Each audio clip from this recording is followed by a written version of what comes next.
আসসালামু আলাইকুম। আপনি আমাকে যেইভাবেই যুক্তি দেখান না কেন, আমি এই ডেইলি স্টার প্রথম আলোকে কোনোভাবেই বা এটাকে সিম্পল একটা পত্রিকা অফিস হিসাবে আমি দেখতে চাই না। কারণ এইটা হচ্ছে ভারতীয় নামক যে সন্ত্রাস বাহিনী আছে, সেই সন্ত্রাস বাহিনী দ্বারা নিয়ন্ত্রিত। এবং এইটার কাজটা কি, এই বাংলাদেশে এই রয়ের মিশনটা কি, এইটা বাংলাদেশের মানুষকে বুঝতে হবে। তাদের মিশনটা হচ্ছে এই দেশে কোনো বুদ্ধিবৃত্তি চর্চা করতে দেওয়া যাবে না। কোনো মানুষ যখন বুদ্ধিবৃত্তি চর্চায় একটু আগায় যাবে, তাকে কি বলে, দমন করার জন্য এদের যত নিচে নামা লাগে তারা তত নিচে নামবে, কিন্তু এদেরকে দমন করবে। এখন আপনি আমাকে বলবেন, সুশীলগিরি দেখায় আসবেন, আয়সা বলবেন ভাই ন্যারেটিভকে ন্যারেটিভ দিয়ে ভাঙতে হবে, সংস্কৃতিকে সংস্কৃতি দিয়ে মোকাবেলা করতে হবে। আর ভাই কিভাবে করব আমি?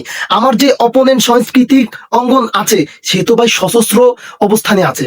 তার এগেনস্টে গিয়ে আপনি একটা বেটার সংস্কৃতি দাঁড় করাবেন, একটা বেটার কালচার দাঁড় করাবেন, আপনাকে সে গুলি করে মারা ফেলবে। বেটার একটা ন্যারেটিভ নিয়ে আসবেন, আপনাকে সে গুলি করে মারা ফেলবে। তাহলে আপনি কিভাবে এই প্রথম আলো ডেইলি স্টারকে বাংলাদেশের রাইকা আপনি বাংলাদেশের বুদ্ধিবৃত্তি চর্চা করবেন?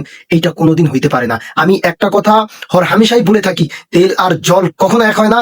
প্রথম আলো ডেইলি স্টার বাংলাদেশের সার্বভৌমত্ব কখনো এক থাকতে পারে না।